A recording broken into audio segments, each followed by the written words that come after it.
কথা রাখেনি। ৩৩ বছর কাটলো, কেউ কথা রাখেনি। ছেলেবেলায় এক গোষ্ঠমী তার আগমনী গান হঠাৎ থামিয়ে বলেছিল, শুক্লা দ্বাদশীর দিন অন্তরাটুকু শুনিয়ে যাবে। তারপর কত চন্দ্রভুক অমাবস্যা চলে গেল, কিন্তু সেই গোষ্ঠমী আর এলো না। ২৫ বছর প্রতীক্ষায় আছি।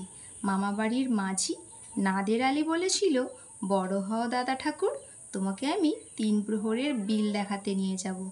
সেখানে পদ্মফুলের মাথায় সাপ আর ভ্রমর খেলা করে। নাদের আলী, আমি আর কত বড় হব? আমার মাথায় এই ঘরের ছাদ ফুঁড়ে আকাশ স্পর্শ করলে তারপর তুমি আমায় ৩ প্রহরের বিল দেখাবে? একটাও রয়্যাল গুলি কিনতে পারিনি কখনো। লাঠি লজেন্স দেখিয়ে দেখিয়ে চুষেছে লস্কর বাড়ির ছেলেরা। ভিখারির মতন চৌধুরীদের গেটে দাঁড়িয়ে দেখেছি ভিতরে রাস উৎসব। অবিরল রঙের ধারার মধ্যে সুবর্ণ কঙ্কন পরা ফর্সা রমণীরা কত রকম আমোদে হেসেছে। আমার দিকে কেউ ফিরেও চায়নি। বাবা আমার কাঁধ ছুঁয়ে বলেছিলেন, দেখিস একদিন আমরা। বাবা এখন অন্ধ।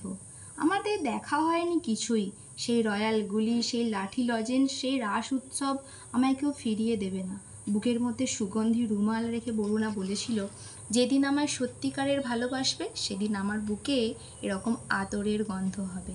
ভালোবাসার জন্য আমি হাতের মুঠোয় প্রাণ নিয়েছি। দুরন্ত ষাঁড়ের চোখে বেঁধেছি লাল কাপড়। বিশ্ব সংসার তন্ন তন্ন করে খুঁজে এনেছি ১০৮টা নীলপদ্ম। তবু কথা রাখেনি বরুণা। এখন তার বুকে শুধুই মাংসের গন্ধ। এখনও সে যে কোনো নারী। ৩৩ বছর কাটলো, কেউ কথা রাখেনি। কেউ কথা রাখে না, কেউ কথা রাখে না।